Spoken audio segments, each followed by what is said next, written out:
我单身30年，好不容易刚找个漂亮姑娘，手还没牵就穿越到了古代，成为了一个灾民。不过在其他灾民饿得啃树皮的时候，我却在家里偷偷吃大肉包子。原来我发现挖草根就能赚到一座金山。检测到纯天然蕨根，每斤价值6文铜钱。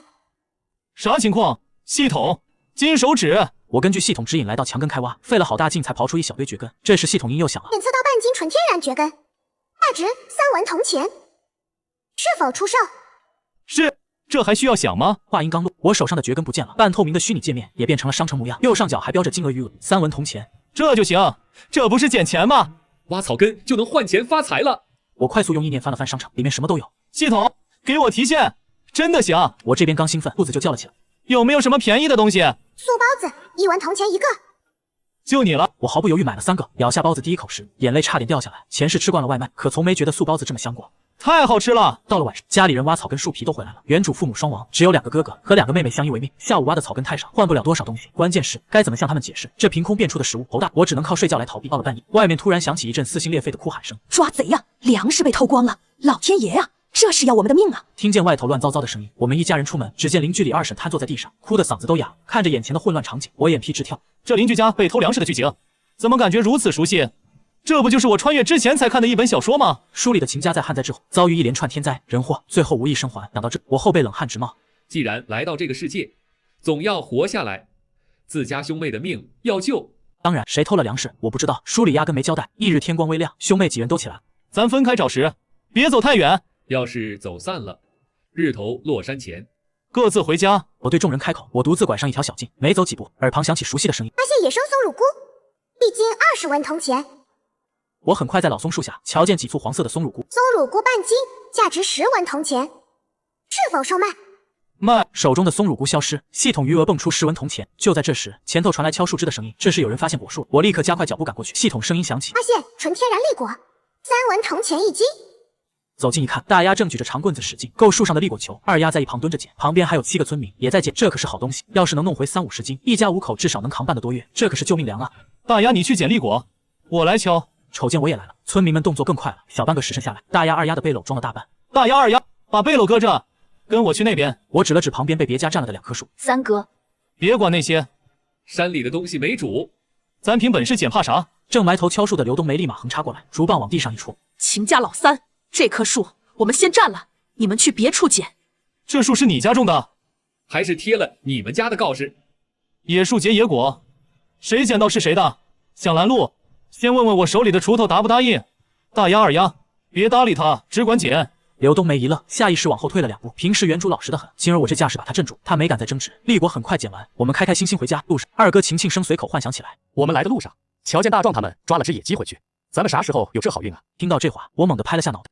对呀，从系统买只野鸡，偷偷放路边，让他们巧遇，不就行了？我打开系统，花了30文买了一只野鸡，各一弄手，悄悄塞进路边的草丛。有野鸡叫。二丫耳朵灵，盯着旁边的草丛。秦家几人眼睛齐齐亮了起来，全家人饥肠辘辘，瘦得和马杆一样。二哥，咱俩从两边包抄。大丫二丫，你们从正面过去。4人轻手轻脚围过去，只见野鸡瘸着腿窝在草堆里。秦庆生一个箭步扑上去，抓住了野鸡。怪不得不怎么动弹，原来是伤着了，这肯定养不活，正好杀了。秦庆生摸到野鸡折断的翅膀，干脆把另一只翅膀也拧断，扔进背篓里。哇，今天能吃鸡肉了！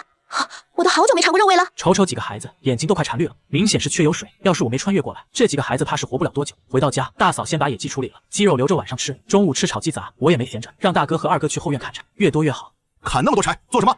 还堆满后院。大哥，你们相信我，砍柴将来对我们全家人有大用处。秦大明和秦庆生听到不废话，直接去砍柴了。书里写了，还有2个月，旱灾和蝗灾就会一块来，冬天还有雪灾，大雪封山，没有柴火根本熬不过去，必须提前准备。支开家人后，我回屋打开系统，买了20斤粟米，随后我将粟米交给了大嫂。大嫂，家里还有20斤粟米，每顿饭按2斤煮。1顿2斤太多了，补1斤就行，多点野菜，够全家吃。按2斤煮的话，10天就吃完了。大嫂满脸疑惑，家里早断粮了，难道是公婆存下来的？照这样吃法，家里都得吃空了。我心里有数，今天中午我来炒菜。从嫁过来，我就没见过小叔子做过菜，能吃吗？在大嫂王香菱的疑惑眼神中，我走进厨房，把鸡杂、蕨菜、野葱混成一锅，开饭了。一家人在饭桌前坐得端端正正。我盛出一碗稠的能立住筷子的粟米粥，递给秦大明。老三，这碗太稠实，你身子骨还弱，你多吃点。煮了整整2斤粟米呢，人人都有这么一大碗。大家都很久没吃饱饭了，现在能喝到热粥，配着肉，像做梦一样。哇，太香了！这是肉呀！大鸭和二鸭夹起小块鸡胗鸡肝往嘴里送，笑得眉眼弯弯。看着他们满足的模样，我心里泛酸。多久没沾荤腥了？尝点肉味，两个丫头就乐成这样。片刻后，我发现不对劲，大哥他们只夹菜不吃鸡杂，大鸭和二鸭也懂事的让人心疼。见哥哥嫂子不动肉，自己也只敢挑蕨菜和野葱下饭。原主爹娘把孩子们教得真好，兄弟间互相谦让，实心眼还实在。大哥二哥，你们咋不吃肉啊？我吃了，你们多吃点。都夹肉吃，咱们是一家人，有福一起享，有难一起扛。这样感情才能长久。大哥他们从没见我这么严肃，顿时安静下来。全家人2年半没闻到荤腥，好不容易抓了只野鸡，结果肉块居然一动也不动。大哥，你别哄骗我了，你连鸡屁股都舍不得吃吗？要让给弟弟妹妹。这怎么能成？快吃肉！半晌，秦大明才用筷子夹起指甲盖大的一块鸡杂，多加点。你不吃，嫂子和妹妹们哪敢动筷子？秦大明无奈，只能夹起大块鸡杂。接着二哥和大嫂也都动了筷子。大鸭和二鸭瞧见，吃得更起劲了。第二天一早，一家人继续上山采草跟树皮，我则去了大山西侧，爬了小半个时辰，脑海里终于响起了系统提示音。检测到纯天然野春芽，30文铜钱1斤。这么多，发了。检测到6两纯天然野春芽，检测到5两纯天然野春芽，检测到9两纯天然野春芽。提示音没停止过，我不仅不觉得吵，反而觉得悦。这野春芽全卖了，更实在，既能换钱买急需物件，又免了没调料，清水煮的难吃。再说这树过些日子还能冒新芽，每隔10日采一次，等于是固定工资了。我拢共摘了11斤野春芽，整整卖了330文铜钱，乐得嘴角都没下来过。继续往右走，我发现一个估摸有2、3亩的天然天坑，这不是乌灵吗？这可是常见的水生粮食作物，最能顶饱的救命粮。这么大片乌灵，少说能收4、5千斤，若分给村里各户，一家能落个100来斤。乡亲们今年冬天就能好过些。我强压激动，顺着土坡滑下去，耳边忽地响起系统提示：发现纯天然乌灵，1斤6文铜钱；发现纯天然黄鳝，1斤50文铜钱；发现纯天然泥鳅，1斤30文铜钱。听着提示音，我乐得哼起歌来。没想到这地除了乌灵，竟还有黄鳝和泥鳅，摘了10来斤，卖了66文。看天色渐暗，我又装了10来斤在背篓里，这才下山回家。小三可算回来了，咋这么晚？二哥秦庆生迎上来，卸背篓，一眼瞅见里头紫黑发亮的玩意，这是啥？能吃吗？这片地界没人见过乌灵，毕竟这东西多生在南方水泽。能吃的，等会儿全煮了，让你们尝尝鲜。这东西叫乌灵，蒸熟了，吃起来粉糯粉糯的，还有甜味，能当饭吃饱肚子。我说完，全家人几乎全都后退了一步。这东西黑不溜秋的，他们没见过，生怕有毒。我手指在背篓里拨拉着紫黑的乌灵，耐心解释：这玩意儿南方水田里多见，咱北方地界稀罕，你们没见过很正常。我也是前几年在酒楼听评书的时候知道的。下午吃完晌午饭，咱全家都去摘乌灵，那里好大一片乌灵塘，少说能捞几百斤回来。今年冬天就有着落了。听到这话，全家的疑心慢慢消散。中午我把10来斤乌灵全煮了，锅一掀开，清甜的香气立刻散开，怕家里人不会吃，我特意拿起一个示范，就这样2手把乌灵剥开，吃里头白白的肉就行。哇，这个好甜！我这个咋不甜？不过面面的也好吃。姐，分我一口，你那个甜的呗。俩小丫头凑在一块换着吃，我看着这场景，心里暖融融的。二哥，你会抓黄鳝泥鳅不？我看见乌灵坑那边有不少黄鳝洞，抓点回来自家吃，或者拿去镇上酒楼卖钱。这事我来，我找铁丝做几个钩子，弄点饵料，明天就去钓黄鳝。等大家吃的差不多了，我端起一大海碗，乌灵就往隔壁走。李二婶家以前没少帮衬我们，有了好东西，头一个就得送去。跨进李二婶家门槛，一眼瞅见桌上摆着几碗清水煮野菜，连口粥都没见着。天策，快坐下，吃了没？我在家吃过了，今儿来给你们送点吃的。这是啥玩意儿？这叫乌灵，南方水田里长的，尝尝鲜。见李二婶想推辞，我索性硬剥了个乌灵，塞给二妞。快尝尝，甜津津的，管饱好吃，还有淡淡的甜味。二妞咬了一口，眼睛立马亮起来，伸手又抓了一个自己剥，连野菜汤都顾不上了。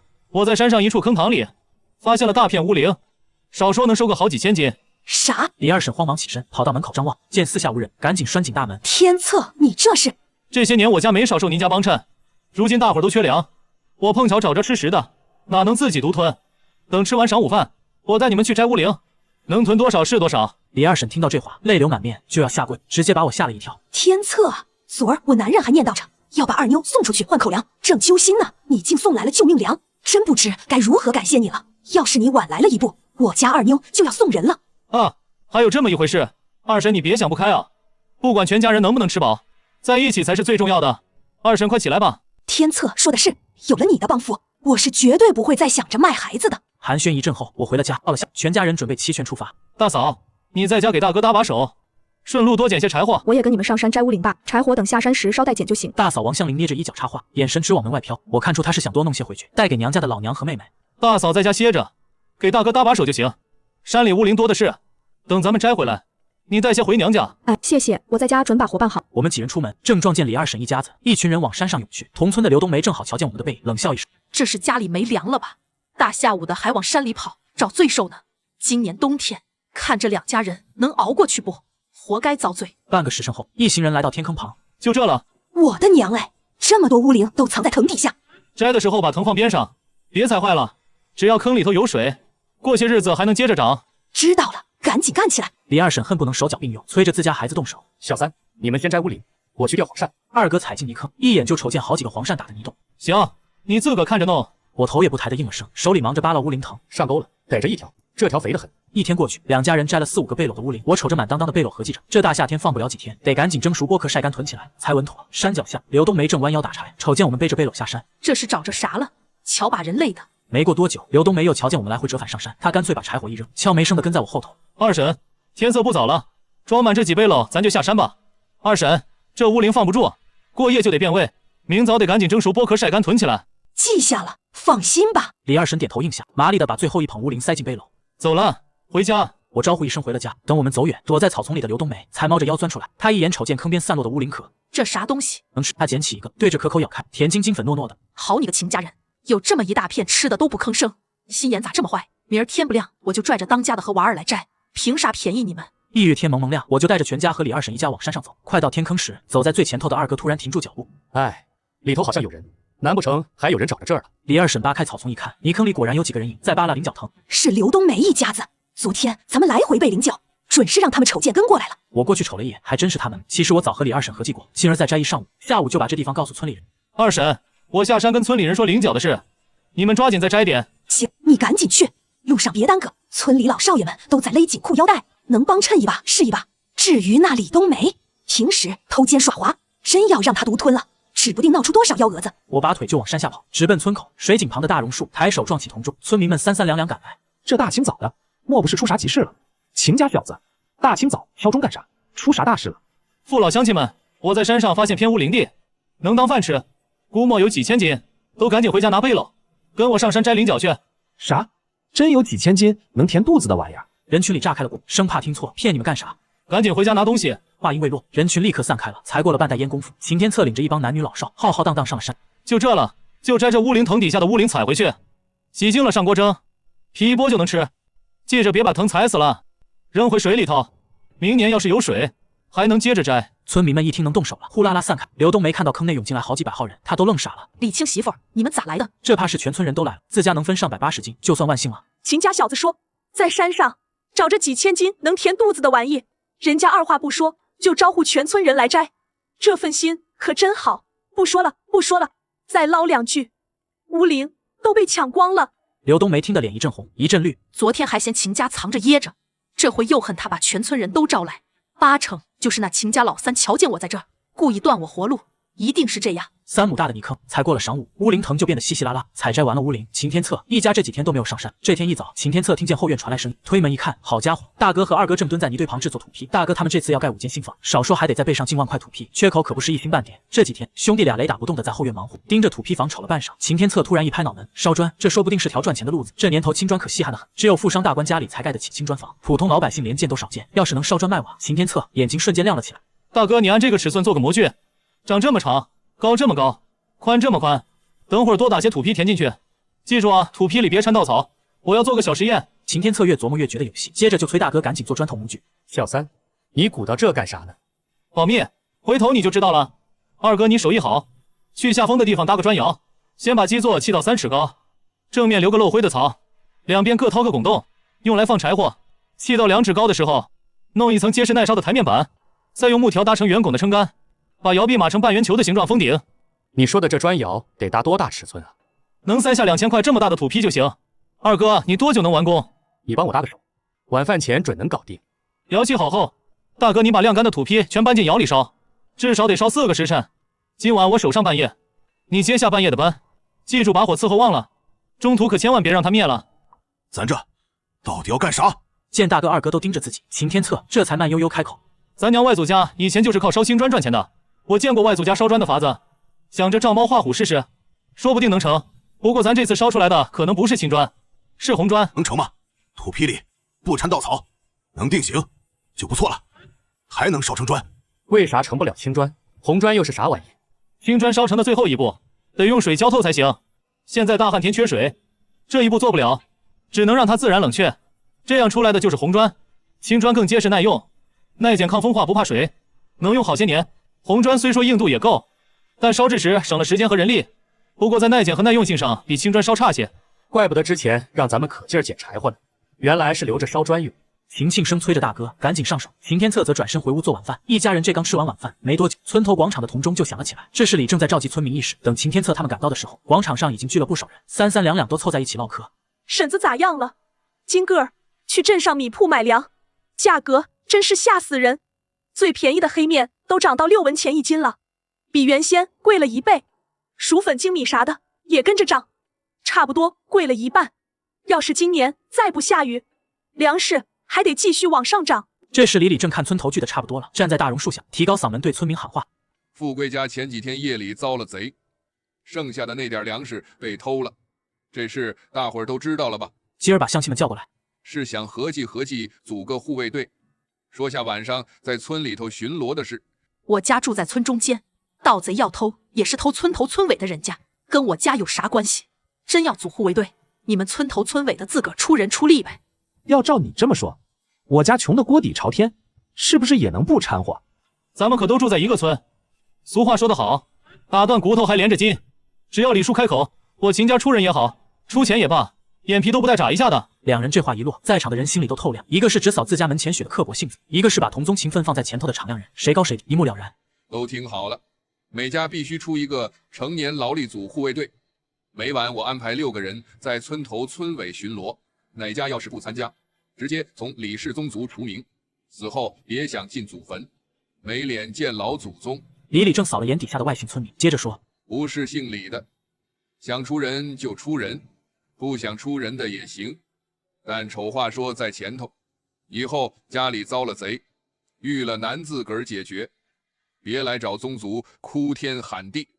我今儿不是跟你们商量，是下通知，现在每家赶紧来报名，往后轮流排班巡逻。众人都知道李正既是村里的李正，又是李氏宗族的族长，这话一出，便是板上钉钉的规矩。随后的几日，秦家3兄弟除了护卫村里巡逻外，还要烧砖，很是辛苦。这天夜晚卯时出，秦天策醒来就往后院跑，见大哥坐在窑边直打盹，脑袋一点一点的，像个啄米的鸡仔。这2天正是烧砖的关键时刻，需要有人连夜守候。大哥下半夜守了整整1宿，铁打的汉子也扛不住。大哥，算算时辰，都烧了4个半时辰了，够火候了。这回别添柴了，让窑慢慢凉透，等会儿开窑就能知道成不成。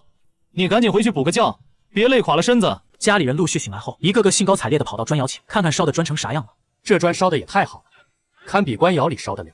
是啊，是啊，这砖就往外卖，也能卖出不小的价钱。老三，你也太神了。秦天策听到微微一笑：大哥，你挑几块红砖带上，跟我去李正家一趟。老三，你这是要干啥呢？大哥，去了李正家就知道了。秦天策和秦大明脚不沾地赶到李正家。李正叔，快坐下歇会，瞧你们跑得气喘吁吁的。不瞒您，我今儿来还真有事相求。当年我老爷家就是烧砖卖的，靠这门手艺成起了家。我还记得些烧砖的门道，昨天让大哥试着烧了一窑，嘿，还真成了。大哥把砖头拿给李正叔瞅瞅。秦大明赶忙从背篓里取出几块红砖，李正接过来，仔细端详，眉头一挑：哟，这砖咋是红的？不过这硬度和质地跟青砖倒没啥两样。没想到秦家还有这手绝活，等熬过这场灾，秦家指不定能翻个身。眼下大旱，田里没水，砖块做不了最后一道工序，只能烧成红砖。我今儿就是想问问李正叔，这红砖能卖钱不？会不会有人买？您见多识广，给咱们指点指点迷津。话里话外，秦天策满是晚辈的诚恳和恰到好处的奉承。青砖现在1文钱3块，你家这红砖硬度啥的和青砖差不多，就是颜色不一样，也不知道人家看不看得上。赶明我去镇上帮你们问问行情。颜色这事确实悬，毕竟大伙都瞧惯了青砖，所以我是打算1文钱卖5块砖的。要是村里乡亲们想买，还能再便宜点，1文钱6块。烧砖本就是靠力气换钱的营生，眼下最紧要的是先打开销路，赚点钱在手上，心里不慌。李正一听这价钱，眼神都亮了。要知道他早有想盖房的心思，若是按照秦家小子说的，1文钱6块砖，这样能省下1半的钱。咚，这事儿我记下了。回到家晚上吃饭的时候，秦天策同大哥大嫂商量，咱们明一起去趟镇上。一听说要去镇上，大丫和二丫立马放下筷子，眼睛直勾勾地盯着他。下次三哥带你们去。大丫二丫脆生生应着，心里已经开始期盼了。吃了一会饭，秦天策开始话题往正事上说了。这2天天气是不是邪门？连着旱了2年，到现在还没见半滴雨。早前听说舒的先生说什么旱极必黄，这天越旱越容易闹蝗虫，那玩意儿就爱往干巴地里产卵，等地里没啥吃的了，就开始一起祸害庄稼。啥？闹蝗虫？秦大明听到要闹蝗灾，脸瞬间拉得老长。这事谁能打包票？但万一呢？你看田地干的。那咱多弄点艾草、薄荷、藿香。上次拿着东西熏屋子，蚊子都不咬我了，说不定能吓出蝗虫呢。你个傻妮子！外头野地多，大风一吹，烟飘2步就散了，挡不住成千上万只蝗虫，顶多轰走2、3只，压根不顶事。还是要想点实在的招。那咱能咋办啊？最后都把目光落在秦天策身上。自打这小子病好了之后，说话办事越来越有主意，不知不觉成了家里的主心骨。别说，还真有几个法子可以试试。头一个是篝火灭蝗，夜里点堆大火，蝗虫最喜欢亮的地方，可以把它们引过来烧死。第二个是用不围渔网兜啥的抓，不过这法子不太适用，而且效率很慢，适合小范围。第三个就是多养鸡鸭，它们喜欢吃蝗虫，是天敌，尤其是幼虫阶段。一只鸭子一天能吃180只蝗虫。明去镇上卖了黄鳝，咱就买些鸭苗回来养着，就算没蝗灾，养大了还能下蛋吃肉，不亏。其实这些法子都是我前世刷手机时看到的。一日天微亮，秦天策、秦大明、王香林3人稍微吃点蒸乌灵，就去永安镇了。路过粮店和肉摊时，秦大明猛地刹住脚，压根走不动了，脸上满是不可置信。我的个老天爷！大米30文一斤，直接翻了2倍；粟米15文，黑面更是涨到10文，涨了整整3倍。猪肉也跟着疯涨，30文一斤。这哪是肉价，分明是抢钱。家里统共也没几个子，满打满算不到500文。500文在这些物价面前根本顶不住事，要不是提前摘了那批乌灵，今年冬天全家怕是得喝西北风。慌啥？等卖了黄鳝，咱就有钱了。进了店你们少说话，我来谈价。说完，秦天策领着2人去了迎客来酒楼，大步流星直奔柜台的中年男人。老哥，您是这掌柜的？没错，在下姓薛，3位喊我薛掌柜就行。几位是来卖黄鳝的吧？这玩意儿搁往年没栽的时候，10里8乡常有人送来，可眼下这旱情，要是肯卖给咱，迎客来就给40文一斤的价。秦天策一眼就瞅穿这掌柜的想压价。薛掌柜，您这价开的可不实在啊！刚才我们去鸿运楼问过，人家直接给50文一斤，您这差了10文钱，咱还是去鸿运楼吧。秦天策边说边朝秦大明使眼色，做事要转身，几位留步。鸿运楼给50文，咱迎客来也这个价。秦大明和王香林听得直犯嘀咕，俩人压根不记得去过什么鸿运楼，分明是拿着50文打发要饭的呢。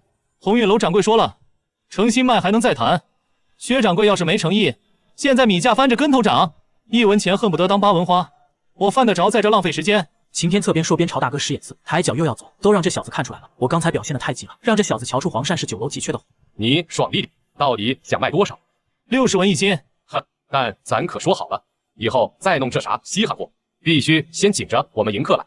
那必须的，往后打了野味，准头一个给您送过来。薛掌柜喊来伙计过称，木桶里的黄鳝一共14斤8两，凑个整算15斤。3人刚出酒楼，秦天策就从钱袋里数出100文，塞进大哥手里。哥，你带大嫂去医馆找大夫把脉，别舍不得钱，身子骨比啥都金贵。小叔子，我没啥毛病，10文钱号脉，够买1斤黑面了。王香林还想推辞，却被秦大明轻轻拽了拽袖子。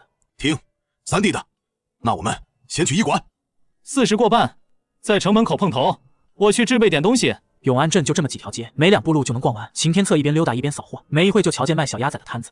老板，这鸭仔咋卖？5文钱一只，咱这都是母鸭仔，养大了期要是不下蛋，你拎过来找我。公的母的我都要，不过你这鸭仔看着蔫巴巴的，别是病了吧？哎呦，这是天儿太热给晒蔫了，你买回去往水里一扔，保管扑棱的欢。3文钱一只，我全要了。秦天策压根不信老板那套说辞，悄悄点开系统瞅了眼，里头的小鸭仔才卖4文钱，比这老板开的价还低。这下心里有了底，自然敢砍价。您确定这可有100只呢？就这价？行，就成交卖你了。老板咬了咬牙，掀开笼盖，当着他的面一只只往另一个空笼里装。看好，整整100只，少一根嘛，算我的。300文点清楚。秦天策数完起，又指了指地上的空竹笼，这笼子你留着也没用，顺道送我得了。成，拿走拿走。虽说价砍得很，但这批鸭仔确实蔫巴巴的，再不卖指不定要砸手里。钱货2清后，秦天策拎着鸭笼7拐8绕，钻进一条没人的小巷子。秦天策迅速点开，花10文钱买了2大包治鸭瘟的药，又在系统里买了100只活蹦乱跳的小鸭，又往背篓里塞了50斤薯粉、50斤粟米，还有5斤五花肉、5斤猪板油，一共花了1100文。等蝗灾来了，可全指望这些小家伙了呢。若不是卖了野春芽和乌灵，再加上卖黄鳝，剩下的500文钱冲进系统，压根没钱买那点猪肉。现在系统里余额只有20文钱，花钱如流水，又回到了都比脸干净的穷酸时候了。秦天策正琢磨着，就听见秦大明扶着王香林远远喊：“小三，我们回来了。检查的咋样？三弟，你要当叔了。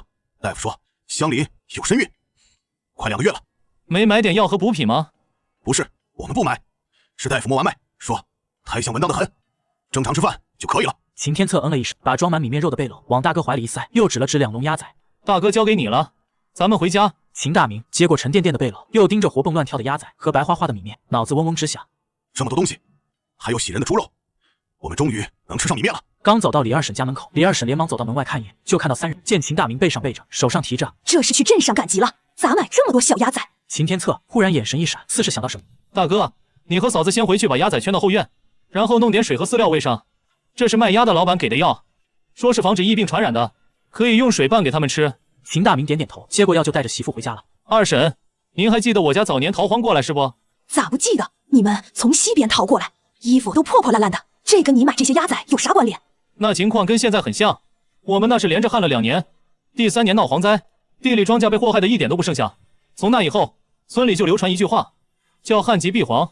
我这不就怕真撞上这事儿吗？所以买些鸭子养着。鸭子跟蝗虫是死对头，往地里一赶，蝗虫能被啄得干干净净。不至于吧？谁能说得准呢？就当图个心安。鸭子能吃蝗虫，那我明儿也去买几只鸭仔回来。养鸭不吃亏，下蛋吃肉卖钱都行。万一真有蝗灾，还能救庄稼。要是地里颗粒无收，税交不上，就得拉壮丁服役。李叔和2个孩子能吃得消。服役？李二婶听到服役，浑身打了个激灵，使劲摇头。那可不成，那等会儿我家那口子回来，得跟他商量下，买一些鸭仔回来。秦天策咧嘴一笑，要是村里每户都养鸭仔，村里100来户人家可不是一个小数目啊！到时候蝗灾一来，上万只鸭，那场面密密麻麻的蝗虫，想都不敢想啊！2人又唠了一会，眼见日头偏西，秦天策也回了家。回到家，他把全家人叫了过来。咱家现在添了200只鸭仔，得有人专门伺候。二丫以后喂鸭子的活就交给你了，有空就琢磨琢磨，看能不能教鸭子听你使唤。往后要敢去水田里认认的。大嫂，你现在有了身孕，就安心在家歇着，帮忙照看200只鸭子。鸭子千万不能丢了。至于我们3兄弟，还是一如既往的负责家里活。秦天策话刚说完，几个人的眼神全落在王香菱肚子上。我要当叔叔了。我要当姑了。全家人听到王香菱怀孕，都很是高兴。一晃10天过去，转眼到了7月半，秦家烧了近20万块砖，10几万片瓦，落得跟小山似的。不过这么多砖，是一块都没卖掉。这天晚上，李正来访。李正叔，啥风把您吹来了？快进屋坐。天策，叔今儿来办正事，你托我找的红砖买主有信儿了。镇上鲁员外想修老宅，可青砖断货，我拿你家红砖给他瞧。老家伙比对半天，觉得质地不差，就是从没见过红砖，怕墙不牢瓦漏雨。鲁员外琢磨出个主意，要是有人先用红砖盖房，住上2月，没啥毛病。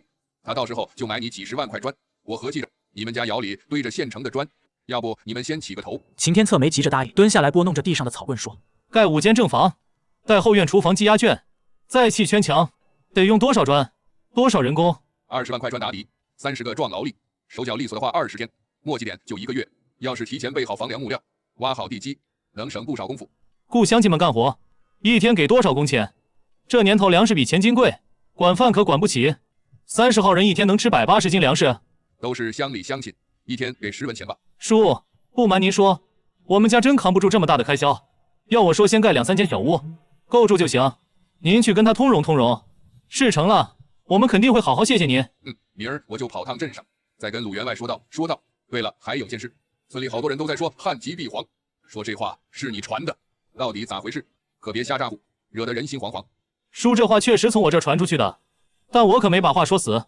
早些年老家连着旱了2年，第2年就闹蝗灾，咱村现在这旱情跟当年太像了，所以我跟李二婶唠嗑，顺嘴提了2句，谁知道传得这么快，我也不敢说蝗灾一定来，我寻思着事先做好准备，总没错。说到这，秦天策目光扫向院里铺笼的鸭群。您看，我先买了些鸭仔养着，鸭子可是蝗虫的克星。除了鸭子，还有啥能治蝗虫？用火夜里点篝火，蝗虫见光就扑，等它们落下来，拿扫帚一扫，能灭不少。还有草木灰撒在庄稼上，蝗虫啃着也能挡一挡。只盼着村子能平平安安熬过今年。光盼没用，得多囤粮食和过冬的东西。就算熬过9月的蝗灾，10月的雪灾那是更要命。大雪能把屋子压塌，能把人活活冻死。李正走，一家子就围在后院琢磨盖房的事。就盖3间房，每间宽10尺，长15尺，西北角这间给鸭子住，剩下2间当卧室。等老房拆了重建，还能接着用。现在就动工，咱手头没几个钱，雇不起工人啊。再说房梁木料都没备齐，石灰泥沙也缺着。哥，我明白小三的意思了，这是临时过渡房，等老房推了，咱总得有地儿落脚吧？不全是临时房，只要咱先用红砖盖房住2月，鲁员外验过没问题，就会买咱的砖，到时候钱一到手，啥都好办了。几人听完眼睛直发亮，那还等啥？明早就开工。秦天策看着他们跃跃欲试的模样，嘴角微微上扬。这不奇迹解了鲁员外的顾虑，又能提前备下过渡房，等卖了砖钱再翻盖，新房一举三得。明起都别上山了，7天内必须把房盖起来。今晚上留2人看砖窑，其余的都赶紧睡。第二天，大家伙早早起床了，吃完饭就开始干活。天策，你们这是要盖新房了？二婶，我们准备先搭3间小房过渡，等往后盖大瓦房，总得有个地儿落脚不是？待会我就叫孩他爹2个孩子过来搭把手，干啥活你只管吩咐。人来帮忙行，不过话说前头没工钱，也不管饭，但不能让你们白出力，每天的工钱我都记着。回头你们家要是盖房，直接抵砖钱，再额外送你们些砖，咋样？这法子妙，就这么定了。秦天策趁机又琢磨出个门道，往后村里谁来帮忙建房，都能用砖抵工钱。这天中，李正又来了。好事，陆员外应下你们的提议了，说先盖几间小屋试试，8月会派木匠来验房，没啥问题就下单买转。李正往院后一瞅，也没多待，传完话就回家喊家里3个孩子来帮忙。这下子人就多了，大家伙正忙着，隔壁李二婶的女儿跑来，小姑娘前脚刚到，后脚李二婶就追过来。你个丫头，让你上山捡柴火，跑哪疯去了？浑身跟泥猴似的。二婶别气坏了身子，衣裳脏了，咱搓搓就干净。破了，我晚上帮他缝补。真要打出个好歹，哪般？他就是个皮猴子，要有你一半懂事，我能多活10年。都10岁的大姑娘了，瞅瞅这一身，比在猪圈里打滚还埋汰。今天不收拾他，以后能翻天。阿丫扭头一看，可不是吗？二妞脸上黑一块，灰一块，手指缝里嵌着泥垢，头发上还沾着草籽。二妞先洗把脸，婶子消消气。这时秦天策正巧路过，瞥见二妞花猫似的小脸和一身黑衣，眼神倏地凝住。二妞，快跟三哥说说，你这身上的黑色是在哪里碰到的？别怕，只管实话实说。我本来在半山腰捡柴，看见只灰毛野兔，追着就滚到坡底下了，爬起来浑身都是这黑兮兮的东西，想偷偷回家换衣服，结果被娘逮住了。还记得滚到哪片林子吗？记得离上次摘乌林的水塘不远。走，带三哥去看看。这有啥看的？还能变成宝贝不成？说不定还真是宝贝。婶子放心，顺道帮二妞把柴捡了，误不了晚饭。二妞人小记性好，领着秦天策7绕8拐半个多小时，总算在一处土坡下停住脚。三哥，就这，我追野兔时从上面滚下来的。秦天策眯眼一瞧，坡底露出黑黢黢的石层，一层叠一层，看着跟烧糊的锅巴似的。他快步往下走，柴刀刚碰到石层，检测到天然煤块，一斤1文铜钱。嚯，真是煤块，这是撞大运了。有了这煤，冬天的取暖问题就能解决了。要是矿脉够大，说不定能拉着全村熬过冬天。不过大伙儿还不知道煤是个啥，平时也就用草炭煮炭。这年头宫里贵人使的是金丝炭，那是拿硬木烧的，火旺烟少，一块能卖几10文。老百姓家里顶多烧点草炭。检测到2斤天然煤块，是否售卖？不卖，开啥玩笑？二妞就在旁边呢。三哥，这黑石头能烧火？等你回家烧锅就知道，这玩意火旺得很。哪有石头能烧的？我不信，我捡柴火去喽。说着，二妞蹦蹦跳跳跑了。别跑远了。好嘞。等小丫头跑远了，秦天策就往里面走了。随着秦天策继续深入，接着系统声音不断响起。检测到2斤天然煤块，检测到9斤天然煤块。秦天策一边卖一边往里走，还不断用柴刀戳出土层下的煤块，硬邦邦的，少说有半人厚。这煤块起码能挖到山里头。时间不早了，准备先带些回家，让家人们先试试。秦天策背着煤炭带着二妞回了家，一回到家他就卸下被子，直往后院跑。大丫把灶堂烧起来，往里头扔几块这黑石头，记住点着了就别再加柴火了。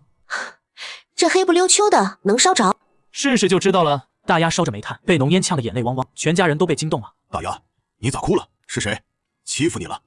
没人欺负我，是三哥让烧着黑石头，刚点着就冒烟，是被呛的。听说不是被欺负，秦大明这才松了口气，随后探头往灶里一瞅，乖乖，烧黑色石头，小三咋想的？石头咋能点着？三哥说是可以烧的，可我不知道怎么把它点着。我来试试。说着，秦庆生就抄起竹筒，对着灶堂里吹，在10几次换气后，终于看见煤块边缘泛起暗红的光，点着了。乖，这玩意儿真能烧，不过哪有石头能点着？这哪是石头，是炭。这时秦天策走进厨房，瞅见灶堂里的炭被点着了，眼里瞬间亮起来。这叫煤，跟咱平时烧的草炭、竹炭不一样，它不仅火旺，还特别耐烧。那你咋知道这玩意儿能烧？早前在镇上见过世面，有回在镇上瞅见富贵人家的炭盆里烧过类似的，听说是从北边运来的，金贵得很。我今儿挖着的比那还实在。秦天策脸不红气不喘的胡说八道，反正他说的话也是无从考究的。大哥二哥，你们先瞅瞅灶堂里的火。秦大明凑过去一看，煤块已经烧红了。这个炭不仅能烧炉子，还能暖炕，还经烧一块能顶3把柴火。我今儿在山上挖了半背篓，有30-50斤呢，够咱们用10天半月。今晚先别用柴火了，用煤块烧砖。大哥，我也觉得可以试试。我先算算一块煤能烧多久，再估摸下砖窑的填多少块，心里有谱了。行，这细活交给你。夜色降临，月亮洒满大地，兄妹几人正忙活着制砖呢。大丫忽然觉得脖子有些痒，伸手一摸，掌心躺着只褐黄色的小虫子。二哥，你看这是什么？坏了，是蝗虫。话音未落，头顶瞬间响起沙沙声，就跟下雨的声音似的。只见黑压压的虫群正往村子这边飞来，是蝗灾。好多蝗虫啊！小三这可咋整？先用火烧跑。同时，村里也响起了村民惊慌的声音。哎呦，是蝗虫！快看，天上那片黑点子正往村里飞呢，该不会要闹蝗灾吧？快把鸭子赶进稻田！李李正动作也快，立刻带着几个汉子在村头堆起柴火。秦家这边柴火也点起来了。三哥，咱家不是有鸭子吗？我让他们去捉虫呢。这段时间经过我的训练，鸭子们可听话了。今晚别放鸭子。你明早赶着鸭子下田捉些活的虫回来，我要试试各种杀虫方法，看看哪种效果最好。此时无数蝗虫见到光亮就疯狂扑，立刻柴火里就有不少蝗虫带着一股焦香，混着油脂味飘出来。晴天侧动了动鼻子，似是想到什么，他抄起2根树棍就往火堆里戳。三哥，你干啥？二丫见晴天侧夹出团黑乎乎的东西，凑过去一看，差点蹦起来。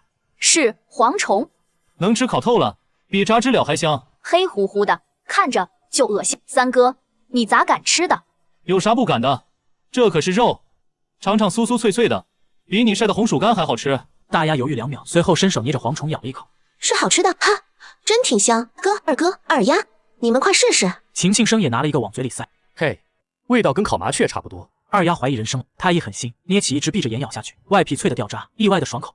明多捉些活的，这玩意说不定能救人性命。三哥，那咱明早去田里多捉点，晒成干，能放好久吧？能的。要不现在就下田捉蝗虫，多抓点回来，留着明早吃，能省下2升小米呢。行，咱们现在去刘大嫂家，把晒粮的网带上，再拿3个竹筒。带着家伙时，秦天策一家人踩着月光往田里走。几人走着走着，秦天策听见前面的李大爷叹气：“抓了5、6斤蝗虫，够家里鸡鸭打牙祭了，比人吃的都好。”秦天策脚步一顿，快走几步追上李大爷。蝗虫人也能吃，这玩意儿可是带肉的。今晚我家烤了不少，我哥我妹都抢着吃。真能吃？咋吃？跟烤麻雀一个理，去了翅膀烤透，撒把盐比肉干还香。我今晚吃了20多只呢，鼓鼓囊囊的全是黄，吃不掉的可以晒干了保存，起码能保存2个月左右。没想到蝗虫也能吃，还得是你聪明。我也是碰巧知道他们能吃，那我回去试试。天策多亏你了。大爷您见外了，乡里乡亲的，大家都应该互帮互助。等李大爷往和他们朝反方向走回家的时候，二丫才蹦到他跟前，小脸满是疑惑。三哥，李大爷真能把虫吃下去吗？能的，人真正要饿急眼的时候，树皮都能啃。这种虫被吃掉也是早晚的事。二人说着话，突然看到不远处有人在争吵。刘冬梅这鸭子是我家的，你咋给赶你家圈里了？啥叫你家的？我家鸭群里混进只鸭，不是天经地义。有本事你认出来啊！我家鸭脑壳上都点了绿漆，这可是清清楚楚做了记号的。真巧了，我家鸭也有这记号。刘冬梅冷笑一声，往自家鸭群里一指，7、80只鸭子，额头上果然都有绿豆大的标记，混在一块，根本分不清谁是谁。路过的晴天侧瞅了眼，心里顿时透亮。既然2家鸭子都有绿记号，那就把没记号的鸭子归你，有记号的归他，这不就清了？常云舒先是一愣，转眼看见刘冬梅鸭圈里7、80多只鸭子，只有10几只带绿点，顿时明白过来，对，没绿色标记的就是我们家的。都看着点啊，往后各家鸭子都做上独门记号，刻竹排的、系红绳的、剪翅膀毛的，咋显眼咋来，省得赶去稻田捉虫时混在别的鸭子里面，到时候吵得脸红脖子粗的，不值当。村民们纷纷点头，觉得还是晴天策脑子活到今儿，幸亏闹了这一出，不然自家鸭子都给别人做了嫁衣裳。周围几个邻居跟着点头，谁说不是呢？长得都差不多，万一有人像刘冬梅一样脸皮厚的，真是要吃亏的。早发现早省心。对了，大伙儿，这蝗虫不光能喂鸭，人也能吃，烤得焦香酥脆，味道跟烤麻雀差不多。这话像扔进油锅的水珠，瞬间炸开了锅。真能吃吗？怎么做？你小子别哄我们呀！说那玩意儿能吃？当然可以，吃的时候去掉翅膀，再撒把盐，架火上烤的冒油就行了。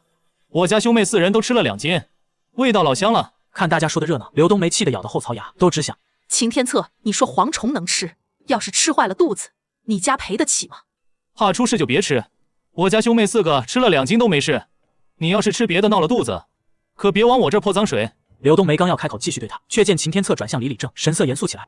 李正叔，眼下闹灾，正是大家伙齐心的时候，要是有人专爱挑刺坏规矩，总得有个说法，不然一颗老鼠屎坏了一锅粥，大伙儿都得跟着遭罪。你说谁呢？谁对号入座就说谁。天策这话在理，自家不琢磨咋度灾年，净盯着别人家那点东西。要是都学他这样，咱村迟早得散了架。石头家的，管好你家婆娘，再敢偷摸耍心眼，别怪我公事公办。李石头的脸涨得比猪肝还红，现在被李正点名批评，老脸都臊得慌。猪，您放心，我回去就收拾他，再让他瞎折腾，您直接拿藤条抽我。第二天鸡刚打鸣，秦天策三兄弟则是扛着镐头上山。三人刚上山，转过山弯，就撞见猎户李本喜扛着只肥狍子往下走。六叔你也太厉害了吧，这傻狍子起码30斤吧，够换2吊钱了。山梁子上撞轴的笨货，天旱得很，畜生都往低处找水喝。前些天在兽道上挖了2坑，今早过去一瞅，嘿，掉进去个傻狍子。要是我也有六叔这本事就好了。前儿还瞅见后山有野兔脚印，可惜没家伙事儿。李本喜瞅着秦庆生那眼神，就知道这小子想套打猎的本事。打猎这事，7分靠琢磨，3分靠巧劲。明儿来我家，把那把黄杨木弓扛走。二哥那点小心思早被六叔看穿了，猎户家的手艺向来不外传，但李本喜愿意送弓，估计是念着秦家上次分菱角的情分。谢叔了，等我下山就去您家讨教。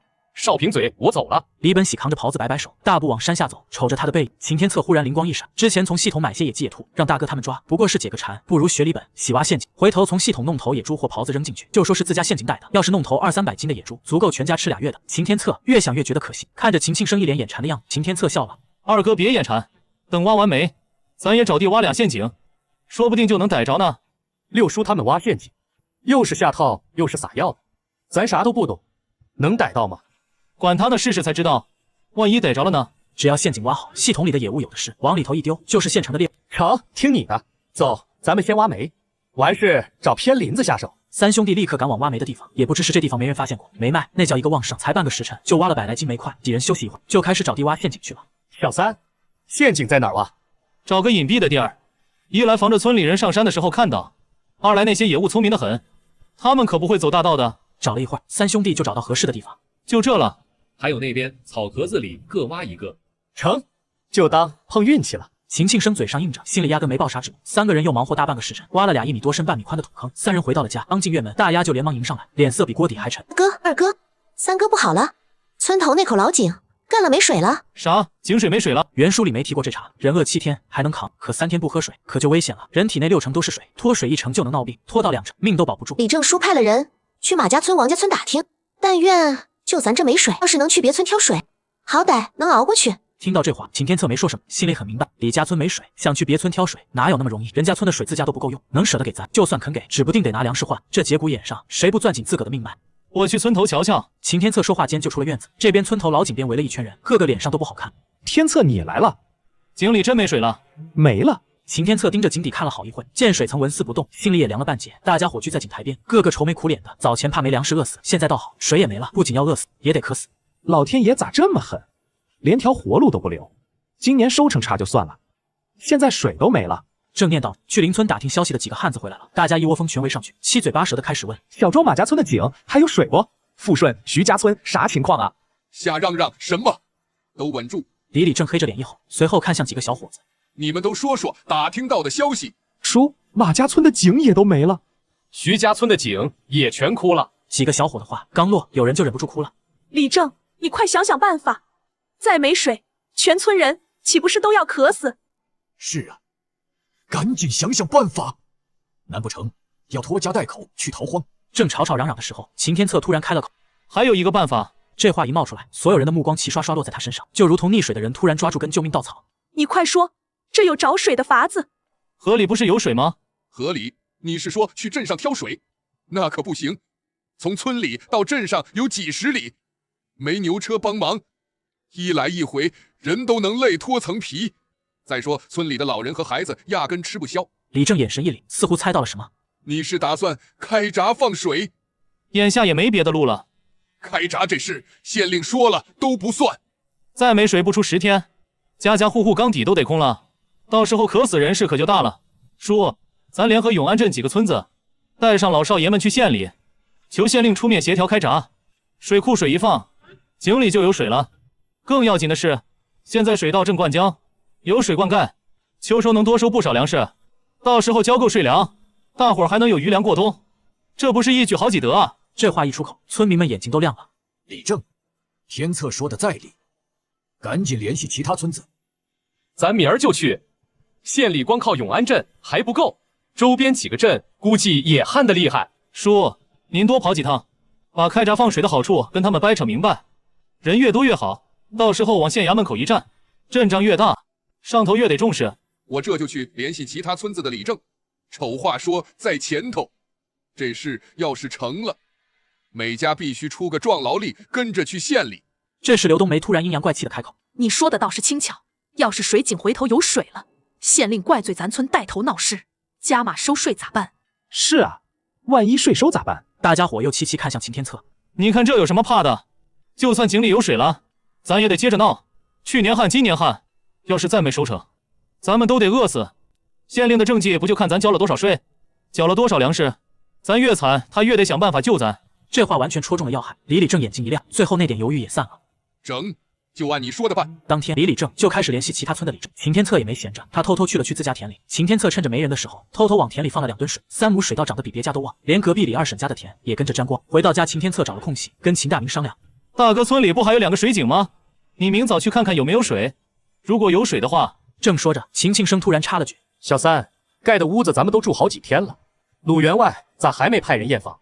该不会不想要咱家的砖了吧？”兴许是忙忘了，明我去镇上问问。这头一批砖得赶紧出手，家里存粮也快见底了，有钱周转，我才光明正大的从系统里买粮食出来。二丫一听要去镇上，咕噜一下从草席上爬起来：“三哥，带我一起去行吗？”“好，明天带着你。”翌日，秦天策刚起床洗漱好，就听到秦大明的大嗓门响起：“小三，村尾那口水井有水了，咱们把家里空着的东西都拿着去打水。家里水够用就行，现在村里好多人家都没水呢。”“是这个理。”秦大明点点头，也冷静下来了。他已经挑了2担水，完全够用。二丫去趟李正叔家，就说村尾老井冒水了，让他组织大伙去挑水，一家先分1担好了。二丫得了吩咐，立刻就跑出去了。李正蹲在院子里吃早饭，抬眼就瞅到二丫喘着粗气冲进来。二丫咋了？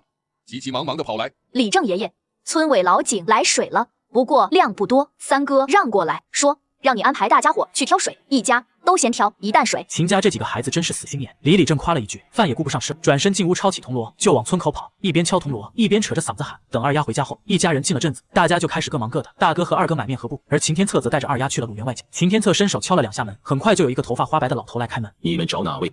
大爷，我是李家村的，前段时间跟卢老爷谈过买砖的事，这都过去好一段时间了，想着来问问还作不作数，您受累给通传一声。说话间，秦天策往老头手里塞了3文钱，老头手指捏了捏铜钱，眼角立刻笑出褶子。且等着。门一关没几分钟，又拉开了。跟我进来吧，我家小姐等着呢。我们卢府一直大小姐当家，买砖盖房可不是几两银子的小数目。穿过几道门廊，秦天策和二丫被引到正厅，老仆冲上为坐着的少女行了礼，便退了出去。卢小姐，坐吧，小翠上茶。秦天策坐在一旁，直奔主题。鲁小姐之前鲁员外说要买砖这事，都过去好一段时日了，也没去买砖，是府上有啥事耽搁了，还是有啥顾虑？不瞒您说，我家按照鲁员外的要求，先用红砖盖了3间房，也都住了些日子了，跟青砖房没啥两样，就是颜色不同，住着妥妥的。这件事我知道，一直没去，是因为府上确实是有些事情给耽误了。你们家是急着用钱？鲁小姐，这年头村里人谁不缺钱，就等着卖砖的钱买粮食呢。鲁念念轻轻叹了口气，观察一番后，觉得这家人可以，他也不绕弯子了。那我先定20万块砖，若是缺了再补。行，红砖1文钱5块，需要20万块的红砖，那就是需要付40两，先付20两当定金，剩下的等拉完砖再付。还有，拉砖也得府上的人安排去拉，我们村没工具拉这么多砖，砖拉完结清，剩下的钱我再送你们1匹瓦。好，其他的我来安排，但砖你们要负责摆到车上。这个没问题。鲁小姐让丫鬟去账房取来20两银子，一出鲁府大门，二丫就掰着手指头念叨：1文钱5块砖，20万块砖，那就是4万文钱。她算得认真，突然皱起眉头：不对，我算错了，算的这数字不对，我再算算，是挣了40两才对。确定是这个数字之后，小姑娘眼睛瞪得溜圆，连忙伸手拽着秦天策的袖子直晃：三哥，咱真挣了40两，我长这么大就没见过这么多钱。是的，二丫没念过书，居然能算得这么清楚，看来自家妹妹脑子挺灵光，不比二哥差。此时，秦大明和秦庆生已经买好东西，在约定地点等着了。谈成了，成了，20万块砖，先拿20两定金，明天卢府会派人来拉砖。两人看着秦天策手里的钱袋子，眼角眉梢的笑意怎么也忍不住了。大哥、二哥，你们再去买点东西，买完之后咱们还在这集合。大哥再买10尺粗布，剩下的钱全换成棉花。今年冬天，家里每人都得做件棉衣。秦大明也没推辞，接过钱揣到怀里，就又去了布店。二哥，你带二丫去买点头绳之类的东西，再称一些麦芽糖，2个小丫头片子也该有点像样的零碎。秦庆生点头，应声后就带着二丫去买东西了。等兄妹几个各自忙活起来，秦天策自己则是去了城西码头。这2年大旱，长江河水位降得厉害，东南北3个码头早停了运行。天策爬上岸边的土坡，盯着裸露的河床出神，看了好一会，他眼神突然一亮，又有赚钱的门道。不过这要等开闸放水后，这事才好操作。秦天策心里有了谱，就去了碰头地点。他扫了眼四周，见没人注意，赶紧在系统里下单，前后花了近3两银子。没一会，大哥和2个二丫都回来了。秦庆生意瞅见秦天策脚边的一堆东西，气得直搓手。小三，你咋买了这么多？幸亏我跟来了，要不然都扛不回去。白花花的大米和白面，这得花多少钱啊？要换成黑面，这些钱能买得了，起码翻1倍。哥，大嫂怀着孩子，二丫和大丫正长个，你们干重活又累，哪能总吃黑面？赚钱不就是为了让家里人吃好喝好？省来省去的赚它干啥？二丫一听这话，立刻凑过来，伸手就要搬装大米的背篓。我身子骨结实，白面大米你们留着吃，我吃黑面就行。快放下，你背20斤棉花和粗布，拎着鸡笼就行，腰都弯成虾米了，小心以后直不起来。二丫张了张嘴，想反驳，话到嘴边又咽了回去。回到村里，只见村口的大槐树下，一群人坐在那量。哟，秦家4兄妹去镇上，瞧瞧这背的扛的，买了不少好东西吧？个个都累得满脸通红，满头大汗，是买的啥宝贝啊？累成这样，快让我们瞅瞅。扎堆唠嗑的村民见他们回来，七嘴八舌的打招呼，有人凑上去想看看他们买了什么，还有人伸手要帮忙提东西，全被秦天策笑着挡了回去。前阵子鲁员外订了砖，今儿把钱结了，就买了些棉花和粮食。你们谁要盖砖房，找我买砖，价钱好商量。饭都快吃不上了，哪还有功夫盖房？房子盖好了，怕都不是给人住的。让我家那口子去你家帮忙烧砖，不要工钱，回头给几车砖就行。快别扯那些没用的，净想着占便宜。咋就净想着占便宜了？我们这不也是用劳动力换吗？不给工钱给砖，怎么说也是他们赚了。就那点小心思，明眼人谁看不明白？说的好听，其实就是想学烧砖的手艺。这可是技术活，哪里能白学？说着，李二婶站起身就拉着二丫走了。刘冬梅啐了口唾沫，嘀咕着：“装什么装？”旁边张叔听不过去，对了回去：“人家肯便宜卖砖给咱们，就够仁义了。你要是眼红，就自己去烧。”村口的村民正说着话，李正风风火火赶了回来，带来了一个好消息：李正已经联合其他村镇集体到县城向县令请愿，开闸放水，每家每户都要出人。秦大明带着大丫和二丫也去了县城。这天下午，秦天策和秦庆生研究出了灭黄药。这时，秦大明带着大丫和二丫也回来了。小三，你们这么快就回来了？开闸放水的事成了？成了，现在要去修渠。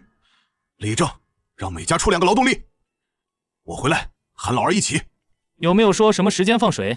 申时开始开闸放水，直至戌时初结束。行，你们饿了吧？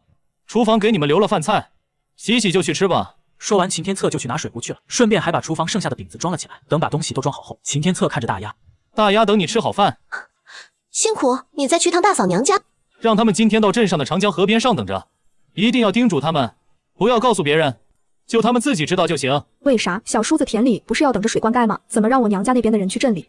你们说一说，长江河一旦放水后会有什么东西？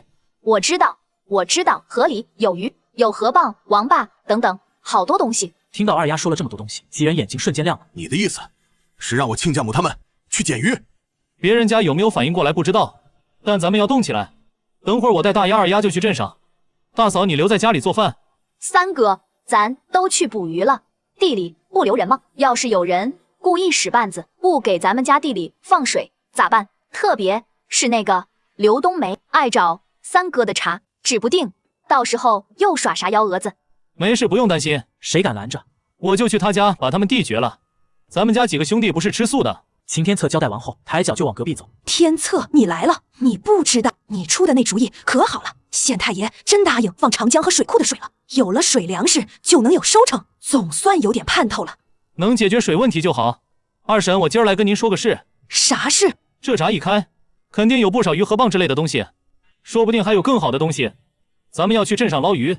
只想着水田灌水的事了，压根没想到这茬。你说说，这脑子咋就这么好使呢？有点好事都想着我们家。二婶，您说这话可就见外了。往年你们也没少帮衬我们家，就是长江河宽得很，鱼虾之类的东西肯定不少。咱们也捡不完。秦天策瞅着李二婶欲言又止，秦天策多少反应过来了。二婶，你有话直说，没事的。要不咱们叫上村里几家相熟的一起去。行，我去喊李大爷、大牛、大狗他们几家。二婶，您去通知其他相熟的。但丑话说在前头，这事知道的人越少越好。李二婶也不是个笨的，立刻明白过了。要是传到10里8乡，到时候他们能捞到一条鱼，都算运气好。他忙不迭的点头。放心，我挨家叮嘱。行，那咱们分别去通知吧。话落，秦天策就起身离开了，走到了李大爷家院子里。大孙女安心正蹲在那修补农具呢。安心，你爷爷在家吗？叔叔，快进来，爷爷去线上折腾累着了，这会儿正在屋里歇着呢。天策，咋有空来我这？大爷，您额头这青一块紫一块的，咋弄的？没事，在县里磕头磕的。你来找我是有事？确实是有事来的，还是好事。大爷要不要猜猜是什么事？对我来说，好事的话，莫过于有吃的。难不成你又发现可以吃的东西了？姜还是老的辣，你老猜对了。听到这时又发现吃的了，李大爷立刻激动地站起来。真的？在哪？咱们的长江河，不是10几年没开闸放水了吗？那河里肯定积攒了很多鱼虾之类的，所以咱们要去镇上等着放水捞鱼。听到这，李大爷脸上一会失落，一会欢喜。他们也想去，可田里还要灌水，若是不去的话，河里的鱼虾与他们就无缘了。您老别操心水田灌水的事，你家里的情况村里人人都清楚，不会断了您的水。若是你实在不放心，我回头让我大哥也帮你盯着下你们的田。太感谢你了，之前若不是你带我们捡菱角，我们祖孙3人早饿死了。这菱角刚吃完没2天，你又带来这个好消息，真是太谢谢你了。旁边的安心听到这也红了眼眶。大爷，你说这话就见外了，咱们都一个村的，相互帮忙是应该的。时间紧，我就不多留了，还要去通知其他的人。你等会儿带着安心，就收拾收拾捞鱼需要用的工具，咱们回头在村头集合。秦天策话落，要转身的时候想起什么。对了，这事别跟外村人说。李大爷连连点头。约莫半个时辰后，接到通知的村民们都齐齐带着工具来到村头集合。秦天策扫了一圈人群，一眼就看到刘冬梅站在人群中。各位婶子叔伯们，你们可别跟娘家人漏风啊，尤其旺财家的，你没偷偷通风报信吧？毕竟这婆娘太能折腾了，不敲打2句不放心。抓鱼，这次刘冬梅难得没有犟嘴。少废话，这点轻重我还是懂的。行，时间不早了，那咱们就出发吧。秦天策他们一群人赶到镇上的时候，差不多申时1刻，水库已经开闸放了1刻钟了。快看快看，我看到那边有鱼在蹦。哎呦，河蚌，老大一个河蚌了，还有田螺，都是好东西啊！卧槽，看我看到了什么？这虾怎么比我手掌还大？水退得飞快，能清晰的看到河床上还挂着泥浆，不少鱼虾哪来得及游走，都在泥地里扑腾呢。大家伙散开捞鱼了，都看好自家的娃，千万别让他们去深水区，一定要注意安全。众人答应，开始下河床捞鱼。秦天策这么前脚刚踏进泥潭里，脑海中的系统提示音就像放鞭炮似的。检测到1斤半野生河蚌，价值45文铜钱；检测到野生田螺，价值5文铜钱1斤；检测到野生青虾，价值60文铜钱1斤；检测到野生麦穗鱼，价值60文铜钱1斤。这声音听得秦天策都要心里美滋滋的。三哥，好多田螺啊！我捡了快半篓子。大姐，你傻，捡田螺费劲又没肉，多摸点。河蚌啊，那玩意儿一剖开能炒1大碗呢。都能吃，各有各的吃法，都先捡了。秦天策听到声音，头也不抬，手上动作不停，把河蚌、田螺啥啥的全部往背篓里丢。趁大家伙都专注捡自家的东西，就把一部分东西往系统里丢。就这一会功夫，都快卖了有100文了。三哥，你在泥里摸啥呢？找宝贝呢？秦天策头也不抬，随手把1只半斤重的鲫鱼扔进竹篓里。你们别光捡小的，往石头缝里瞅瞅，指不定有惊喜。大丫应是，连忙跑到旁边去捡鱼。要在石头缝里捡大鱼。果然在石头缝里找到了许多大鱼。时间很快过去，天微黑，长江河的闸门也关上了，众人也都开始往岸上撤。每家每户都收获颇丰，个个脸上的笑意都没停过，特别是秦家小三。大丫，我们来了，乖乖，捞了这么多，咱村多少年没这么大丰收过了。今晚高低要多加俩菜，这么多东西得分着背回去。大哥力气大，2桶大鱼你扛，我和小三各背1桶甜丝河蚌。大丫你别背了，歇着。秦庆生安排完活，秦大明才从震惊中缓过神来，不怪他震惊啊。行，重的都给我，我没问题。回到家后，大哥单独把秦天策拉了过来，支支吾吾，好像有什么话要说。哥，有啥事直接说，咱们兄弟还要这么纠结？那个，我想等秋收后，以你嫂子怀孕为由，接她娘和妹妹来家住些日子。我知道这时候提不合适，可你嫂子肚子越来越大，我一个大老爷们粗手笨脚的，生孩子坐月子都得有人搭把手。我要是分神照顾她，家里活就干不完，怕拖累你们。袁叔王母上山找柴火，掉进猎人挖的陷阱，大雪封山找不到人，活活冻死在里头。王向林的妹妹在家里没火取暖，也冻死在家里，母女俩就这么没了。想到这，秦天策点点头，行啊，等嫂子生了娃，正好让姥姥帮着带，不过丑话说前头，家里屋子有限，住进来就得搭把手干活，别光等着吃现成的。他们都勤快，能帮着烧火喂鸡。你嫂子妹妹虽说才13，割猪草洗尿布都行。媳妇儿要是知道能把娘家人接来，保准乐开了花。她嫁过来后，家里就剩老母亲和妹妹相依为命，没个帮衬的，往后日子肯定很难熬的。今天的晚饭很是丰富，不但有大白馒头，更有丰富的鱼肉盛宴，全家吃得满嘴流油时，秦天策扯开话题。对了，大哥二哥，我看建房的事该提上日程了，你们觉得呢？咱家砖是够了，可房梁木料没看多少，肯定不够用啊。再说房子咋布局，也没商量明白，要不等等。等不了了，眼下7月底，找几十个乡亲帮忙，不出1个月就能盖起来。咱卖砖手头有钱，能付工钱，要是拖到9月，农忙大伙都收庄稼去了，就得等到9月底。那时候天冷，砌墙和泥都难干。房子这么干，前院用土墙围起来，左右各盖2间厢房，厢房带檐廊直通堂屋，堂屋里头再隔4间房，足够住人。有空地的话，还能辟出几分菜地种菜。这布局倒是周正，就是木料咋办？后山松树林有名，我带几个人去砍。咱们要赶在天冷前把房架子支起来，确保过冬前能住进去。二丫听得入神，抬眼看秦天策，双眼溢满了期待。那我和姐姐能有自己的屋子吗？当然有，1人1间。太好了，我们终于可以有自己的房间了。三弟心里有数，那就按你说的办。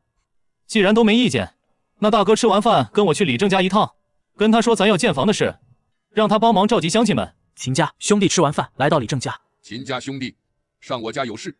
今儿来有2件事跟您唠唠。听到秦天策有事，李正面容顿时严肃。啥事啊？之前我在山里鼓捣草药，还真让我找出治蝗虫的招了。